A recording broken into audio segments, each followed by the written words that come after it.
bonjour à tous, on va parler dans une série de vidéos donc, de Folklore The Affliction, donc un Kickstarter que l'on vient de recevoir, donc un Kickstarter dans sa version de... pas dans sa version 2, mais dans sa deuxième impression. Il y a quelques petites choses qui ont été corrigées au passage, quelques errata corrigées, et puis 2-3 points de règle ajoutés. Donc c'est un jeu qui m'intriguait avant que je pledge. En fait, je m'attendais pas trop à... J'avais du mal à imaginer ce que pouvait être le jeu. Donc, tout d'abord, c'est la vidéo d'Endeavor qui m'a convaincu sur ce jeu. Donc, je vous renvoie encore une fois à sa vidéo qui explique très très bien le jeu. Donc, c'est un jeu qu'en effet, on va situer entre Shadows of Brimstone, Sword and Sorcery, A Touch of Evil, voilà, donc c'est les Castle Ravenloft. Voilà, on va être dans cet univers, donc un univers de folk horror, je dirais. C'est quand même le jeu qui se rapproche le plus peut-être de l'univers de... Ça me fait penser à un film qui est Le Bal des Vampires, mais quand même avec un aspect gothique développé, c'est-à-dire avec plus de monstres, hein, de loups-garous, de morts-vivants, enfin tout un bestiaire assez classique, hein, mais des arbres, voilà, des arbres vivants comme ceci. Qu'est-ce qu'on va voir? On a le livre des dimensions parallèles, je crois, je ne me rappelle plus exactement quel est le nom. Donc là, je vous montre une affliction. Vous avez les afflictions, ce sont les boss, hein, en gros, si vous voulez. Donc des gros loups-garous. Donc, de toute façon, je reviendrai sur les figurines et sur le bestiaire tout à l'heure. Donc, vraiment un jeu dans l'univers folk horror. Donc, voilà, c'est censé se dérouler dans l'Europe du 7e siècle, avec de la magie, de l'exorcisme, voilà, un peu le combat du bien contre le mal. Donc ce jeu, par exemple, par rapport à Folklore, par rapport à Shadows of Brimstone, eh bien, va avoir des aventures qui seront beaucoup plus scénarisées. En effet, dans Shadows of Brimstone, par exemple, bien les héros vivaient des aventures qu'il fallait inventer quelque part, c'est-à-dire que on avait des petits scénarios de départ, mais les liens entre les différentes missions n'étaient pas très clairement établis, hein. C'était aux joueurs d'effectuer un peu le lien dans une sorte de campagne. Là, vous allez avoir des scénarios beaucoup plus développés que dans Shadows of Brimstone, par exemple. Ne parlons pas évidemment de Touch of Evil, puisque Touch of Evil, on combat un monstre qui aura toute une série de règles qui vont s'appliquer aux règles de base, mais il n'y a pas réellement d'aventure ou d'histoire qui vont se dérouler. Là, vous avez vraiment un livret, donc 2 scénarios, avec, donc je ne veux pas trop vous spoiler, mais donc on va avoir dans la boîte 6 scénarios divisés en 2 chapitres de manière générale, à part les deux derniers qui ont 3 chapitres. Et donc voilà, le livret est très bien fait, hein. C'est très clairement comment dire, mis en page ce que vous devez faire, les choix qui seront à faire, parce que vous aurez pas mal de choix qui vont être proposés, qui vont avoir une influence sur la suite du jeu. Par exemple, voilà, choose your path, donc on va vous proposer de faire des choses, vous aurez des tests de compétences à faire, et puis vous allez vous promener donc sur une carte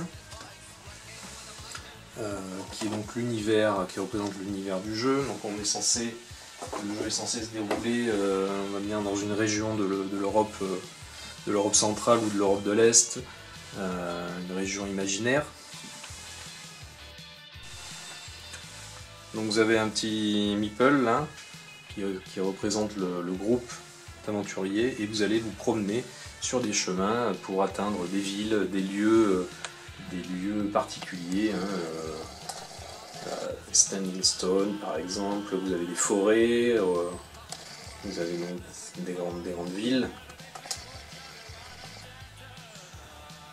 Voilà, et donc dans les grandes villes vous allez pouvoir acheter du matériel, vous soigner, etc. Et puis dans certains lieux particuliers, vous allez pouvoir par exemple l'église de la Croisée des Chemins, par exemple, vous allez pouvoir gagner des capacités. C'est-à-dire que au fur et à mesure de l'aventure, vous allez gagner des points d'expérience, vous allez pouvoir faire évoluer vos personnages, j'y reviendrai donc tout à l'heure. Donc les scénarios vont vous imposer de vous promener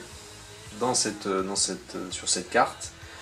Au fur et à mesure vous allez vous promener sur cette carte, vous allez vous promener 2 jours et 2 nuits, on va alterner les tours jour-nuit, et quand vous vous arrêterez sur les chemins, on piochera des cartes d'événements. Suivant que vous soyez sur vraiment une route ou que vous décidiez de partir à l'aventure dans les zones qui sont de traversée, si vous voulez. Mettons que vous soyez ici, que vous vouliez atteindre la tour de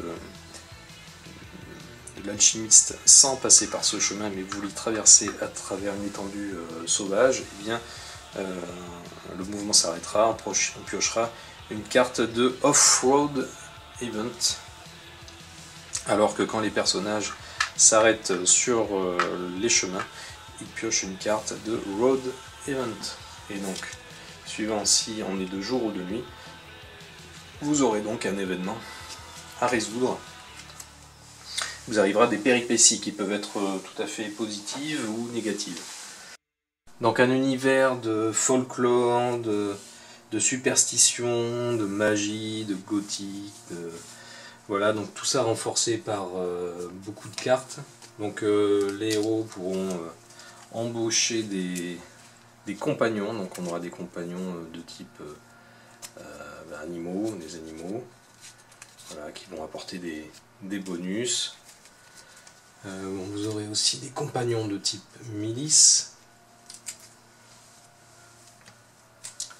qui vont donner également des bonus. Donc les héros pourront avoir que au maximum 2 compagnons avec eux, sauf cas exceptionnel. On aura des cartes artefacts qui seront en fait des super objets gagnés en général à la fin d'une histoire, qui vont apporter des bonus plus importants. On aura des cartes rituelles que pourront lancer bien les personnages plutôt occultistes. Donc l'arcaniste pourra lancer des rituels. Voilà, donc là c'est essentiellement du texte qui explique l'effet. On pourra aussi bien faire des prières. Voilà, donc, qui seront gagnées au fur et à mesure du jeu. Les cartes tarot, eh bien, ce sont les cartes que vont récupérer les personnages quand ils vont mourir, quand ils vont devenir fantômes. Eh bien, ils vont donc piocher une carte de tarot qui va leur donner des bonus-malus. Voilà, et donc ces cartes tarot, il sera possible de s'en débarrasser en allant dans un lieu sur le plateau, je ne me rappelle plus exactement où. Des cartes à habilité. Donc sont les cartes qu'on va gagner quand on va monter en expérience. Donc elles sont classées par, vous voyez ici, par mots-clés, parce que chaque personnage a un certain nombre de mots-clés. Par exemple, l'arcaniste, elle est Forbidden, Learn et Mythos, et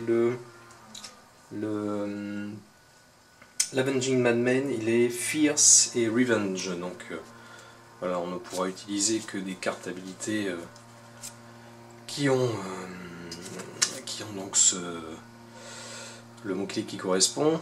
Donc en bas à droite, vous avez le coût d'achat en points d'habilité, et c'est également le coût en points de pouvoir pour l'utiliser. Voilà, donc tout un gros paquet d'habilités, puisqu'il y en a qui sont spécifiques à certains personnages. des cartes objets. Donc beaucoup d'objets. Tout ça c'est différent, hein. Il y en a peu qui sont en plusieurs exemplaires. Donc beaucoup de choses, des armures, des armes, des potions, des liqueurs, des lanternes, etc., etc., etc. Beaucoup de choses. Des pièges, voilà. Carte objet. Hop, là, ça c'est ma défausse. Qu'est-ce qu'on a dans la défausse? Ok, ensuite des cartes héritage. Donc ça c'est des cartes qui sont ajoutées par l'extension Dark Tales. Donc en fait c'est des cartes qui sont transmises, qui sont données aux personnages lors de la création, qui représentent l'héritage de leur famille. C'est-à-dire qu'en général, un objet qui est transmis de génération en génération. Voilà, qui vont donner un bonus qui en général s'applique au début de la partie. Et le paquet Equipment Pack, alors ça c'est une petite extension de cartes que j'avais prise dans le Pledge. Donc ce sont les cartes en fait des objets que l'on peut gagner et acheter, récupérer dans les villes. Qui jusqu'à présent, un peu comme dans Shadows of Brimstone, étaient simplement... elles n'étaient pas représentées par des cartes, hein, donc il fallait noter sur sa feuille de personnage l'objet. Même si de toute manière vous serez obligé de lister, de prendre en compte ces objets sur la feuille de personnage pour pouvoir tracer tout ça, parce qu'il y a quand même pas mal d'éléments donc il faut garder la trace. Voilà pour les cartes. Ah oui, donc évidemment des cartes, on y reviendra ça tout à l'heure, des cartes Road Event, donc ça c'est quand les personnages se promènent sur les routes, qu'ils soient de jour ou de nuit, on piochera une carte et donc on appliquera l'effet nuit ou jour. Et vous avez des cartes donc off-road, quand des personnages quittent la route et s'aventurent dans des contrées un peu plus malveillantes et sauvages. Donc voilà, vous aurez en général deux choix à faire. Donc ça, un mécanisme qui apporte pas mal de variété dans les événements lorsqu'on se promène dans la région de Krimlel. Voilà pour les cartes. J'ai pris également aussi la petite extension World Events, donc bon, je l'ai ouverte mais je ne l'ai pas encore intégrée aux aventures. Je pense que je vais le faire assez rapidement. Donc ça va ajouter des événements et bien des saisons, donc des événements relatifs à la météo, on va dire. Aussi tout ce qui est des événements, des fêtes, du folklore, quoi, si vous voulez, de l'univers, des événements en ville, des événements d'environnement. Donc voilà. Donc à voir, peut-être que je les intégrerai pour la partie. Bon, revenons maintenant au livret de scénario. Donc ce livret de scénario, il est vachement bien fait. C'est un vrai plaisir, quoi, vraiment. Et donc, oui, ce que je voulais dire, c'est qu'à des moments, dans votre aventure, on va vous demander de vous rendre dans des lieux, et donc vous allez vous retrouver, quand on va arriver donc dans un lieu qu'il faudra résoudre une petite scénette. Il y a différents modes de jeu. Il y a le mode où on va se promener sur le plateau, il y a le mode aventure. Le mode aventure, ça va être par exemple, vous allez vous retrouver sur par exemple, vous arrivez dans un cimetière, vous arrivez chez un fermier, et voilà, vous avez la zone de départ, vous allez vous promener. On va attraper une carte donc, qui représente le lieu. Donc ce sont des fiches cartonnées flexibles. Il y en a beaucoup dans la boîte, donc il y a une richesse de lieux assez importante.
On va mettre les personnages, les différents éléments sur la carte, parce que vous allez avoir des endroits où vous allez pouvoir faire des recherches, des endroits, des points d'intérêt où il faudra faire des tests de caractéristiques qui vont vous débloquer des infos.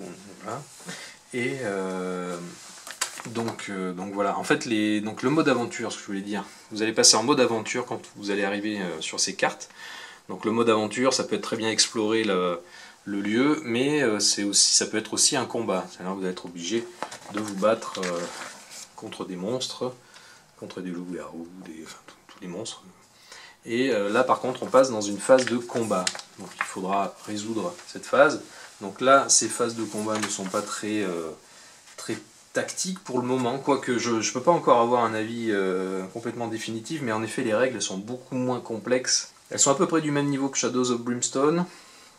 Par contre c'est clairement moins complexe que Sword and Sorcery, par exemple, dans les jeux qui me viennent à l'esprit. Ça va être surtout une gestion de ressources, de vos points de vie, de vos points de pouvoir, de vos cartes et de vos pouvoirs. Au fur et à mesure que vous allez faire des choix dans les aventures, bon, évidemment il y a beaucoup de pions, vous allez avoir ce qu'on appelle des items, enfin des pions de scénario, c'est-à-dire suivant les choix que vous aurez fait, vous allez avoir un petit livre jaune, vert, bleu, etc. Et au fur et à mesure que vous allez avancer dans les aventures, on va vous dire on va vous demander si vous avez le livret bleu, le livret vert, suivant les choix qui auront été faits précédemment, et ça va déclencher des événements particuliers, des explorations de lieux différents. Voilà. Donc ça c'est plutôt bien fait. Les pions sont très jolis d'ailleurs, ceci dit en passant. Et donc le design du jeu, moi je le trouve super réussi. Bon, on y reviendra sûrement tout à l'heure, mais voilà, c'est une réussite pour moi totale. Donc vous avez en général un scénario, il y a 2 chapitres, donc là je ne voudrais pas vous spoiler, mais vous allez voir qu'en effet il y a beaucoup de lieux à visiter. Donc quand vous démarrez une nouvelle histoire, vous avez en haut Midnight. Donc au début vous avez le niveau de difficulté, donc on démarre à Dusk. Ensuite vous avez alors Dusk. À partir de la 3e histoire, on passe à Twilight. Voilà. Ensuite, vous avez Midnight, je crois, Midnight. Et puis Nightmare, il me semble.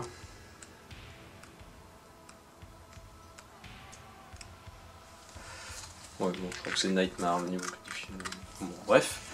Donc là vous avez la partie flux de scénario, et à la fin vous avez des éléments narratifs qu'on va vous demander de lire un petit peu à la manière d'un jeu dont on est le héros, c'est-à-dire que suivant vos choix, voilà, on va vous demander Story Moments, on va vous demander d'aller lire les petits chapitres qui correspondent. Donc évidemment en ne lisant pas les autres choix pour vous garder la surprise si jamais vous rejouez la partie. Donc ça c'est un aspect très jeu dont vous êtes le héros. D'ailleurs il y a un peu c'est un jeu de rôle light mixé avec du jeu dont vous êtes le héros, mixé avec du jeu de plateau, mais avec un thème très, voilà, c'est un améritrage, c'est à dire que le thème est très très fort, vous êtes vraiment imprégné de tous les éléments du jeu. Vous avez des personnages très typés. Donc voilà par exemple à quoi peut ressembler au fur et à mesure que vous allez jouer la zone de votre personnage. Voilà, vous avez l'arcaniste ici, donc vous avez sa carte en fait qui est derrière, qui est cachée. Hop là. Là il y a une robe de protection, donc vous avez la carte de description avec ses capacités de départ. Ses attributs, ses capacités. Bon voilà, vous allez gagner des cartes de rituel, des cartes d'habilité, vous allez gagner des armes, vous allez gagner des objets consommables, Voilà, des bagues, des liqueurs.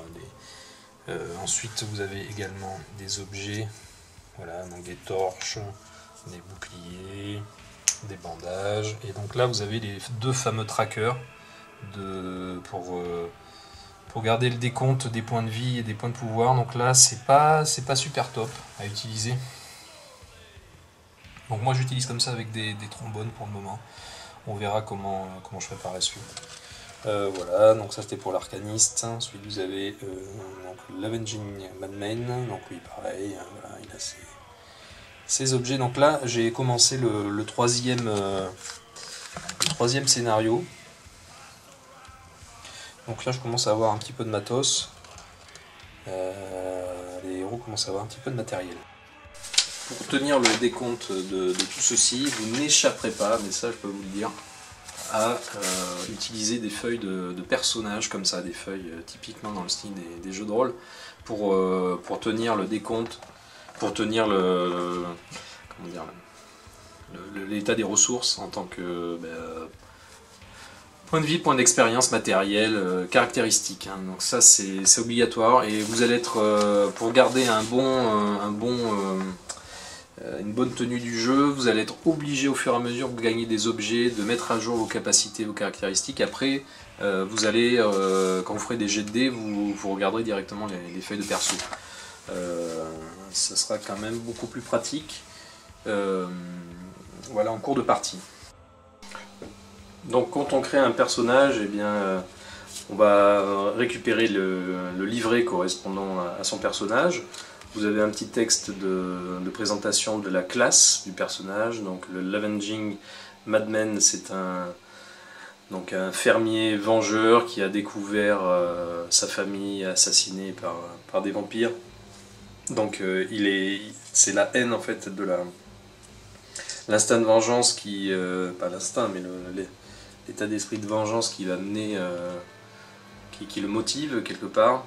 Donc au début de la partie, vous choisissez un focus, un des deux focus pour le personnage, et il le gardera pour toute son existence dans le jeu, donc soit Avenger, soit Savage, donc voilà, avec des capacités qui se rajoutent. Vous aurez donc les cartes de départ, les capacités de départ, les objets de départ. Vous avez ensuite des location extra, c'est-à-dire que quand les personnages arrivent dans des villes, ils vont pouvoir profiter des services de la ville. Donc par exemple l'apothicaire, la chapelle, le camp des gitans, l'hôtel, le marché, le docteur, l'étable, le forgeron, etc. Donc on va pouvoir donc acheter des choses, améliorer ses armes, se soigner, etc. Et donc chaque personnage rajoute des services qu'ils auront, qui sont rattachés à leur personnalité. Par exemple à l'hôtel, celui-ci va pouvoir se bourrer la gueule, on va le dire, et ça va lui apporter des choses pour la partie suivante, par exemple. Voilà. Et donc derrière, vous avez l'arbre de progression. Donc voilà, la valeur de l'or, c'est l'expérience que va accumuler les personnages quand ils vont tuer des monstres, etc. Résoudre des énigmes. Et donc quand on franchira les paliers, on pourra gagner donc une capacité. Et les points AP, ce sont les points d'ability qu'on pourra dépenser donc à l'église de la Croisée des Chemins. Donc il faudra s'y rendre, pouvoir dépenser ces points d'ability pour acheter de nouvelles compétences. Donc à chaque fois que vous franchirez un palier, eh bien, on pourra choisir entre deux choix. Donc par exemple ici gagner +1 dans une caractéristique, ou gagner plus 2 points de vie maximum. Voilà, donc au fur et à mesure on va noter tout ça, d'où donc évidemment la feuille de personnage qui est essentielle pour tracer toute la progression. Donc pour les habilités, par exemple, l'arcaniste, donc en dépensant ses points d'habilité, là en bas à droite vous avez le coup, 2, mais c'est également le coup pour activer cette habilité, en bas à droite là. Donc voilà, vous voyez que j'ai pu acheter cette habilité, donc qui est par exemple le cercle de protection. Donc on peut construire un cercle de protection d'aura 1, ça veut dire d'une case autour du personnage, et pas plus qu'un seul ennemi peut être adjacent à vous tant que le cercle est actif. Donc si cela arrive, les monstres s'écarteront d'un espace de vous s'ils étaient adjacents. Et donc le cercle est cassé si vous vous déplacez. Voilà, donc ça c'est l'exemple d'ability que l'on peut donc acheter. Voilà, donc on a vu que tout à l'heure que dans la description des aventures, vous avez ici le niveau de difficulté. Donc Twilight Eurostrucks, c'est la ville de départ, et la durée approximative de l'aventure. Donc le niveau de difficulté va correspondre en fait à... c'est pas très précis on va dire, c'est que vous voyez que Twilight ça correspond à un personnage devrait s'attaquer à cette aventure s'il a complété 2 à 3 histoires par exemple. Donc Dusk c'est de 0 à 1, donc c'est les aventures de départ. Midnight 4 à 5 et Nightmare. Donc ce sont des aventures qui seront dans les extensions qu'on va pas trouver. Il n'y en a pas dans la boîte de base en fait. Donc Nightmare c'est à partir de 6 aventures jouées. D'autre part, si un personnage veut s'intégrer à une aventure, donc il pourra, si on crée un personnage qui va participer par exemple à une aventure Twilight, eh bien il démarrera avec 3 objets, 500 points d'expérience, de connaissances, 2d4 x 10 pièces et 6 points d'ability, ou les points d'habilité de départ plus 3. Voilà. D'ailleurs, en passant, je précise quelque chose donc, qui a été ajouté donc, par rapport aux règles de la version 1, c'est que à 2 héros, apparemment, le jeu était déséquilibré, le jeu était beaucoup trop dur, donc ils ont rajouté ces bonus donc, pour des parties à 2 joueurs. Donc les parties à 2 joueurs, chaque aventure, ils pourront démarrer avec un bandage supplémentaire, un compagnon animal ou milice de type milice pioché au hasard, et ils piocheront également un boon token. Donc c'est comment dire, ce sont des pions bénéfiques si vous voulez, qui vont donner un pouvoir. Par exemple, je vais vous montrer, ça peut être, donc on piochera au hasard, donc c'est boon token, moi je les ai mis dans ce petit sachet. Donc ce sont ces pions, voilà, qui sont représentés par ce sigle. C'est comment dire, des points de bénéfice. Donc par exemple ici, on pourra ajouter un D6 à n'importe quel jeté de dés. Mais on peut avoir autre chose, on peut avoir par exemple, on peut recevoir une attaque supplémentaire par exemple. Voilà. Donc ce sont des pions qu'on peut gagner, des pions bonus qu'on peut gagner aussi au cours d'une partie. Donc vous démarrez la partie avec une carte de personnage comme ceci, où donc vous avez vos points de vie maximum, la valeur de défense en pourcentage. Donc là, quand les monstres attaquent, il faudra lancer les dés de pourcentage, et donc s'ils font plus de 38, enfin égal à 38 ou plus, ils touchent. L'héroïne, Might, donc la force, donc quand on lancera les dés de pourcentage qu'on attaquera des monstres, eh bien on ajoutera cette valeur base, auxquelles vont s'ajouter les éventuelles armes. Ensuite le damage bonus plus 1, donc quand on lancera les dés pour les dommages, eh bien on ajoutera plus 1. PowerPoint, donc les PowerPoints ce sont des points qui vont nous servir en général à utiliser des capacités, voilà, ça va être essentiellement à utiliser des capacités. Caractéristiques, skills, donc dans les caractéristiques, eh bien, chaque personnage a des caractéristiques, peut avoir des caractéristiques d'archéologie, awareness, écologie, face, nerve, occulte, speech et trickery. Donc je reviendrai en détail là-dessus quand je ferai la partie. Donc eh bien, dans les skills, eh bien, elle par exemple, elle a +2 en awareness. Donc quand on fera un test de caractéristiques, c'est-à-dire lancer un dé à 10 faces, et chaque test de caractéristiques, vous aurez une valeur de difficulté, par exemple un test d'awareness à 5, mettons, et bien elle aura +2. Donc on lancera un dé à 10 faces, on ajoutera +2, et si on fait égal ou plus, on réussit le test. Voilà, elle est également +1 en occulte. Ensuite, vous avez donc son équipement de départ, starting equipment, donc la lanterne et un bandage.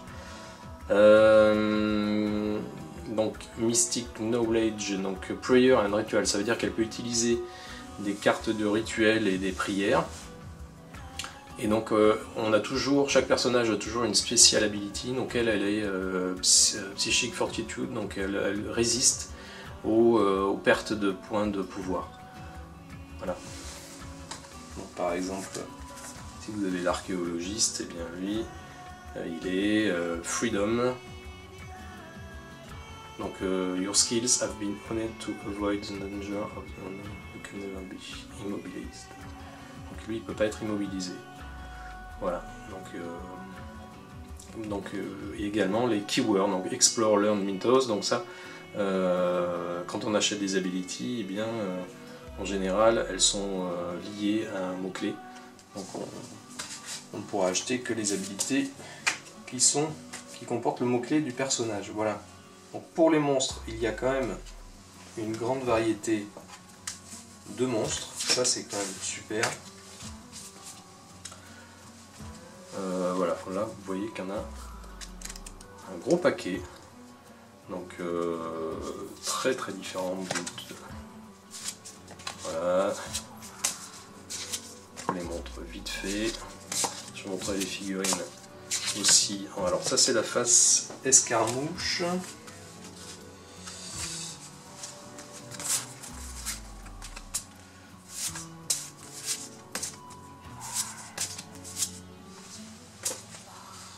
Je vous montre rapidement tout ça pour vous montrer la variété qu'il y a.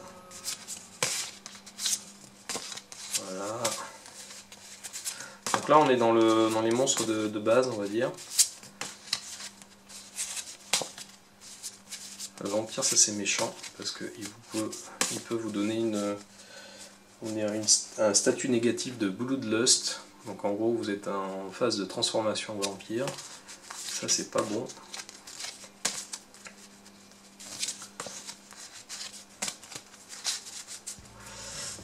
On n'est toujours pas arrivé aux afflictions. Donc les afflictions, ce sont les boss du jeu. Donc ils ont un liseré violet, je ne sais pas si vous voyez, et ils ont un dos qui est comme ceci. Donc voilà. Le super loup-garou, je vous montrerai tout à l'heure. Colossal Dark Oak. Donc là, ce qui est dommage, c'est qu'on n'a pas la figurine dans la boîte de base. C'est une figurine à acheter en supplément qui est massive.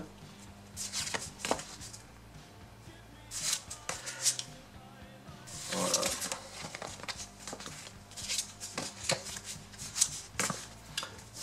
Ça c'est super, on a beaucoup de choses. Voilà. Donc ce que je voulais vous montrer également, c'est que chaque monstre a une face de combat pour les phases de combat en aventure, hein, sur les cartes qu'on va utiliser lors de ces phases de combat, et vous avez une face escarmouche. Donc ça, c'est plutôt quand on va faire des rencontres sur la map, hein, sur la carte, sur la map d'aventure, hein, derrière. Il est possible que lors de road event ou de off-road event, eh bien, on soit amené à faire des escarmouches. Donc ce sont des petits combats, des mini-combats qui se règlent très vite. Donc je vous expliquerai comment ça marche aussi en cours de partie.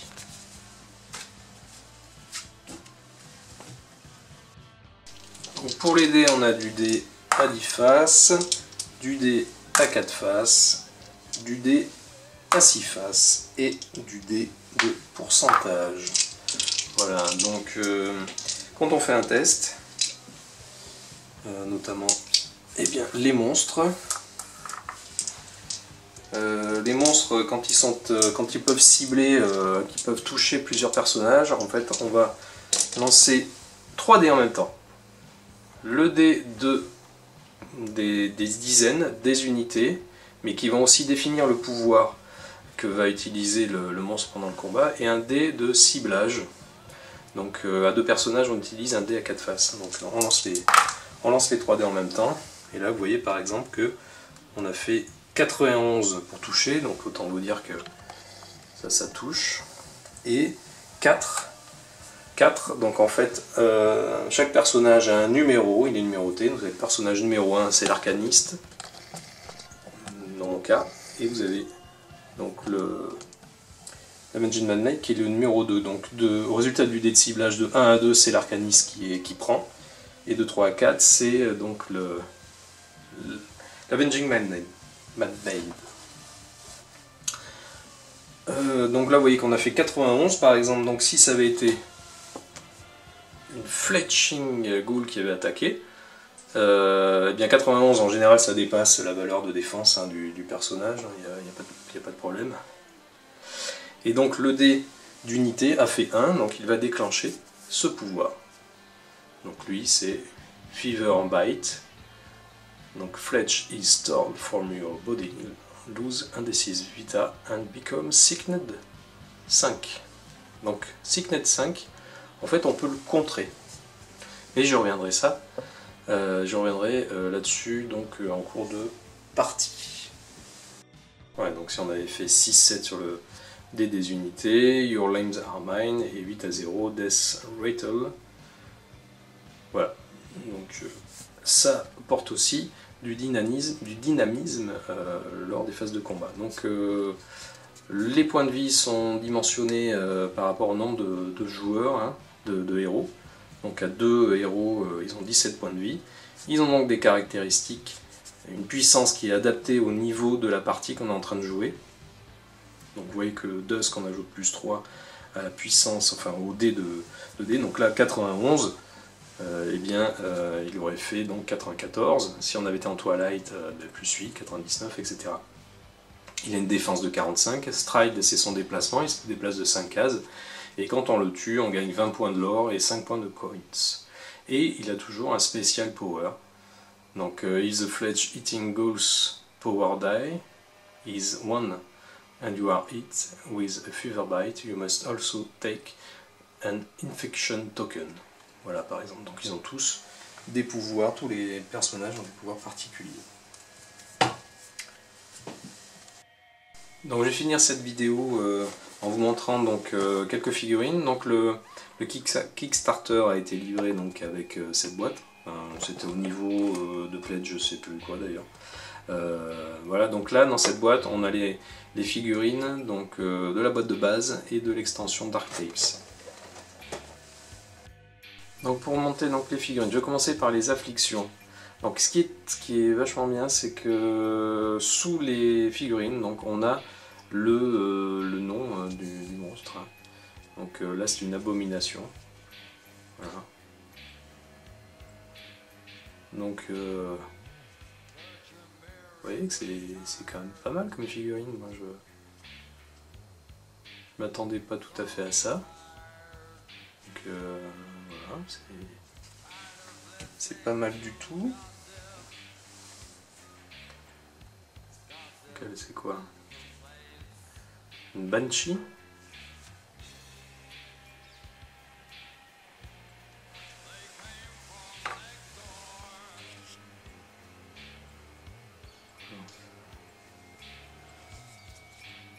Shadow Lord.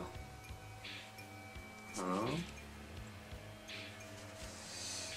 Vous avez quoi? Vous avez Arkfiend. Lui c'est un démon, une espèce de démon. Vraiment pas mal du tout. Ces figurines me font penser à des films, là, des films de folklore des années 70. genre l'horreur de Dunwich ou ce genre de choses, des films un peu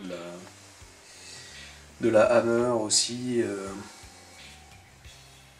Il y a un côté un peu grandiloquent, enfin, ça va bien dans le thème finalement. Au départ, je trouvais que les figurines, enfin avant de pledger, je trouvais que les figurines avaient l'air un peu en décalage avec le jeu, mais en fait non, on est pas mal. C'est pas mal hein, ces figurines.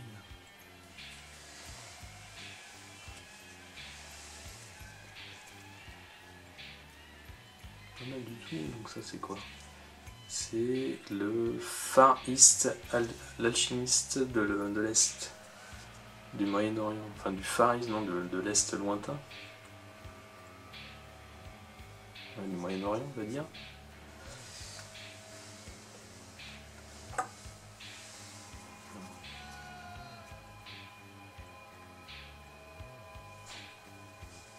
Pas mal ça. Galastig.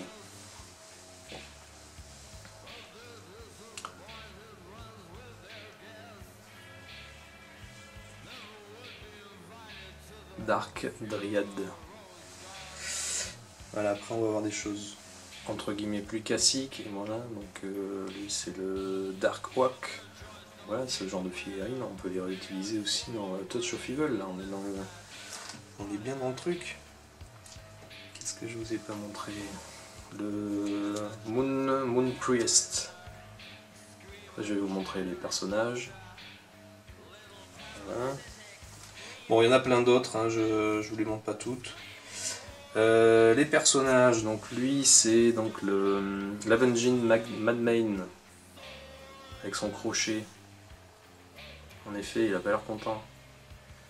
Voilà, donc c'est des figurines assez grosses, elles sont à peu près de la taille de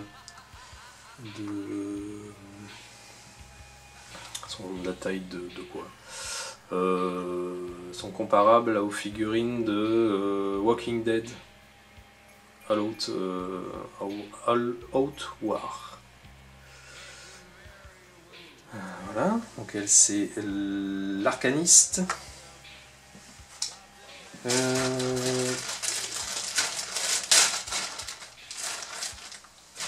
en a plein d'autres, il y en a plein.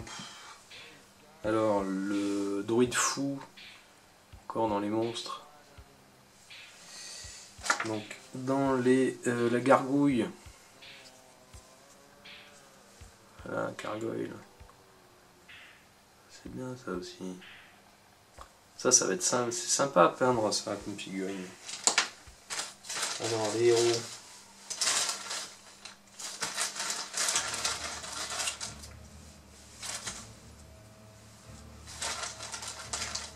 Bon, là par contre, je vais peut-être vous présenter des héros qu'on a dans la boîte d'extension, mais bon, c'est pas grave. Je vais pas tous les montrer toutes. Voilà, ça c'est bien, ça aussi, j'aime bien ce genre de figurine.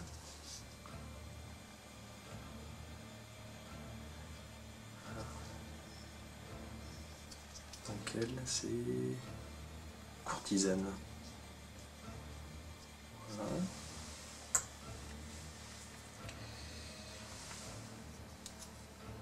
Slayer.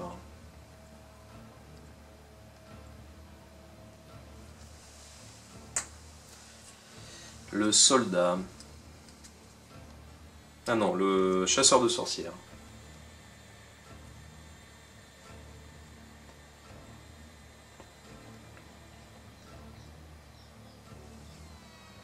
Bien, hein? Pas mal du tout. L'exorciste.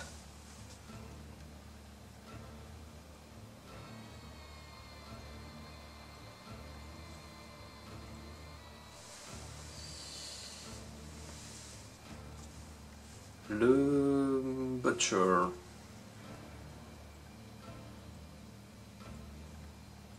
Hein? Bon, bah écoutez, je vais donc m'arrêter là pour donc la présentation générale. Donc c'est pas ça que je voulais vous montrer. Et donc la partie que je vais mener, donc évidemment sera remplie de spoil, donc voilà. C'est comme ça. Ce sera donc l'histoire, non pas la 3, c'est celle que je suis en train de faire, ce sera donc la numéro 2. Donc la racine du mal. Voilà. Donc je vous dis à très bientôt pour la suite. A plus.